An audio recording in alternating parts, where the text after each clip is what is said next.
Vitaminas. Las vitaminas que tienen carácter antioxidante son la vitamina A, C y E. Y los polifenoles, pues estas grandes máquinas de la naturaleza que tienen esa capacidad antioxidante. Se diferencian en las antocianinas y las antosantinas. Las antocianinas son aquellas que podemos reconocer en los alimentos porque presentan una determinada pigmentación morada o roja. Por ejemplo, lo tenemos en el rábano, en la lombarda, en las frutas del bosque.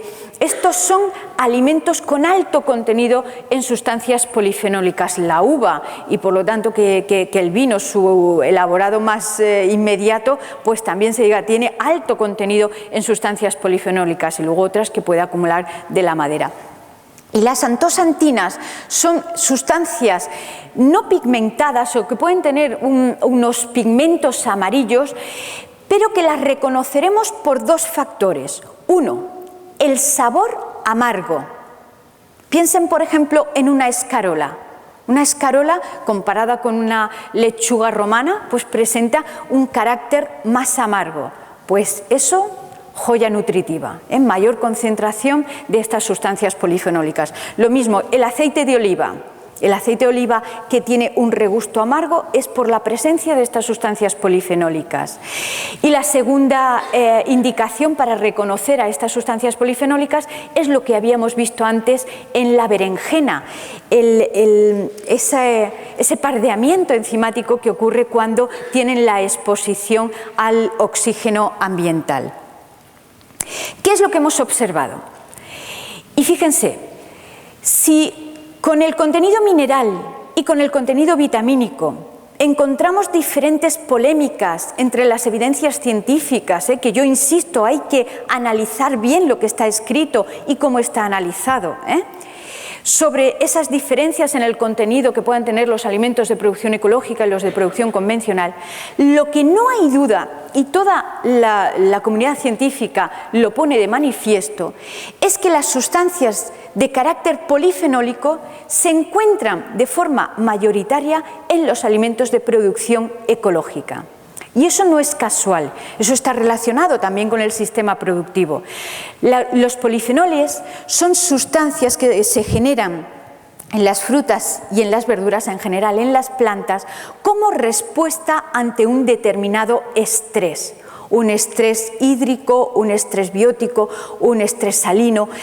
Y es cierto que la producción ecológica no es una producción mimada. Es decir, no se le aporta el nitrógeno de forma programada, sino que se aporta cuando se realiza el manejo del suelo y luego la planta lo irá tomando cuando lo retenga.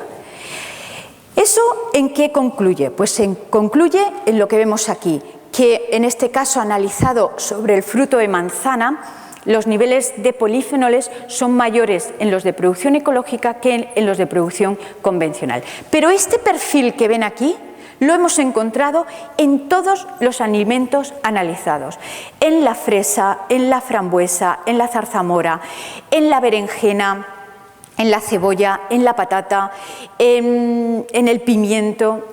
Todas las matrices que hemos analizado presentan estas diferencias.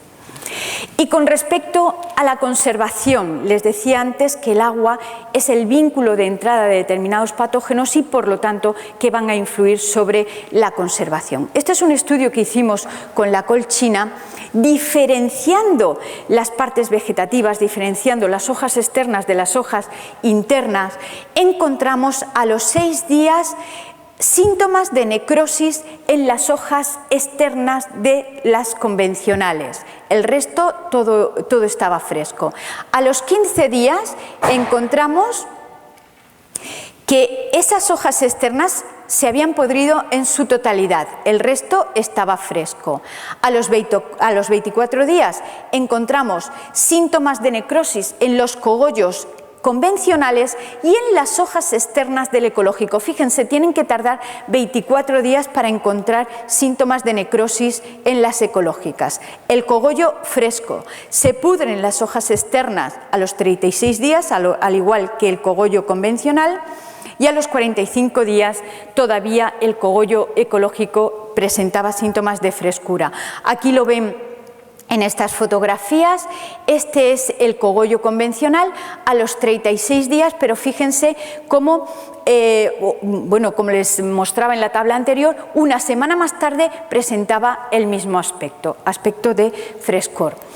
Y para acabar les quiero hacer una referencia a dos datos de alimentos de producción ganadera. Uno, el vinculado a la calidad del huevo, y otro a la calidad de la carne de conejo, porque son también parámetros con los que hemos trabajado y me gustaría darles esta información. Con respecto al tema de la calidad del huevo, uno de los parámetros que nos llamó mucho la atención es lo que obtuvimos con el tema del color de la yema del huevo.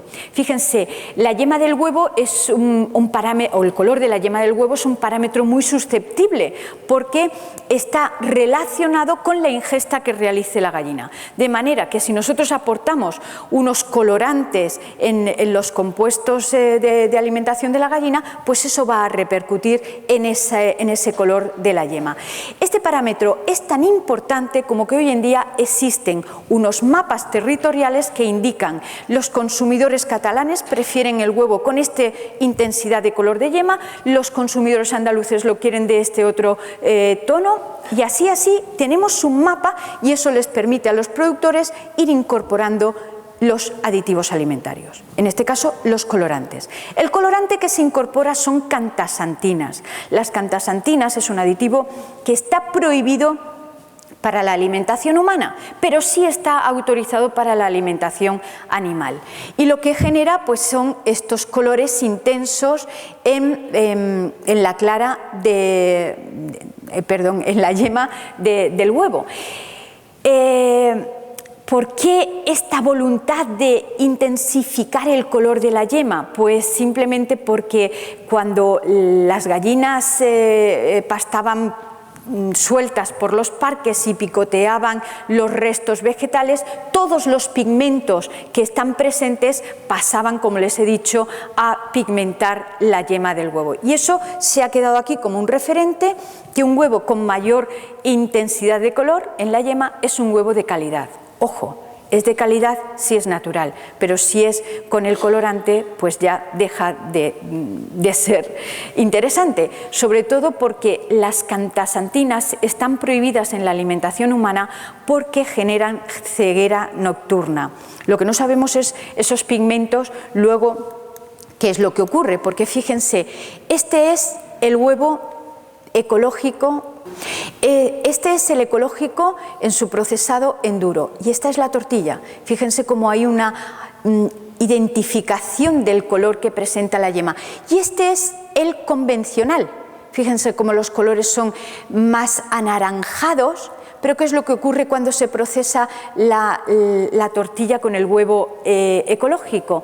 Pues que hay una degradación, son pigmentos artificiales y por lo tanto muy susceptibles a la exposición térmica, que es la que se sufre con el alimento. Y aquí lo ven en el huevo natural al completo.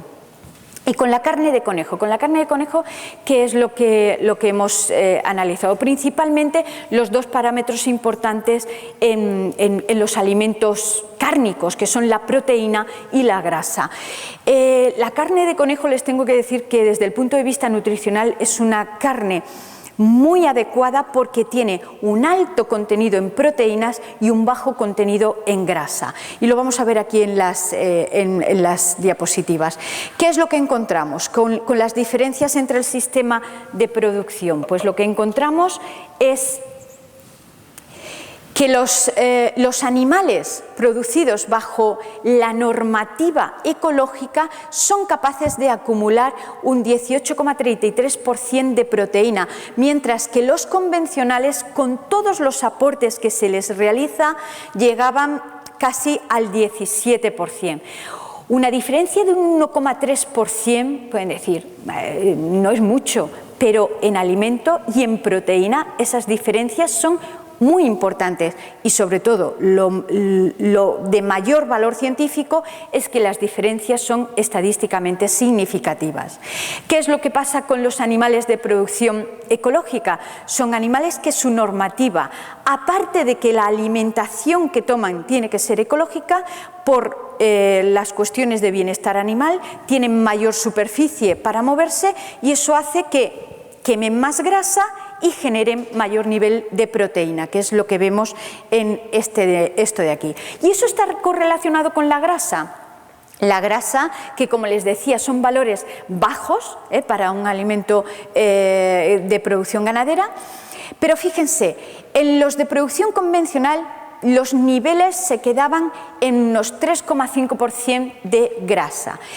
Y en los de producción ecológica, por esa quema más de la grasa, no llegaban al 2%, con una diferencia, como vemos, en cuestión del género. Las hembras de ambos grupos de animales habían pasado un periodo de gestación. Durante la gestación y en la después, pues hay una mayor acumulación de la grasa epitelial. Algo que sí que se demostró en el grupo de las ecológicas, pero que no quedó manifiesto en el grupo de las convencionales, donde había una respuesta inmediata al poco bienestar animal que generaban, a la ingesta de grasa que realizaban y al poco movimiento que tenían las hembras en convencional. Bueno, y con esto finalizo mi exposición. Muchas gracias por su atención.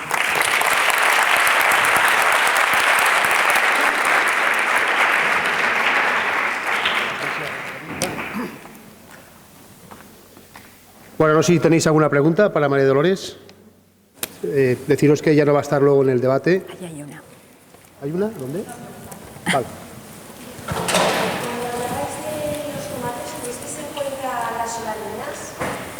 Bueno, no las tenemos en cuenta y esa es una pregunta interesante, me la realizan muchas veces. Si hemos tenido en cuenta las sustancias naturales que pueden tener un determinado grado de toxicidad, algunos alcaloides como esto. Y no las tenemos en cuenta, ¿por qué?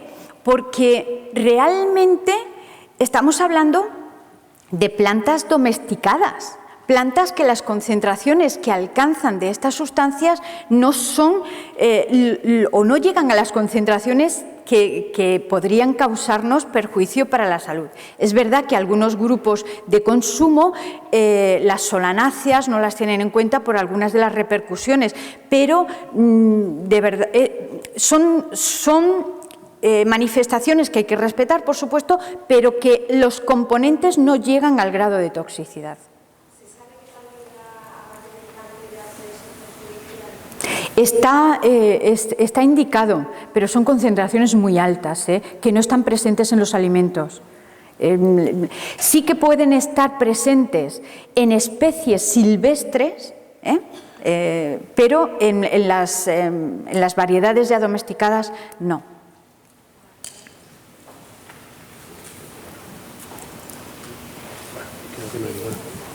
Ahí, Marga.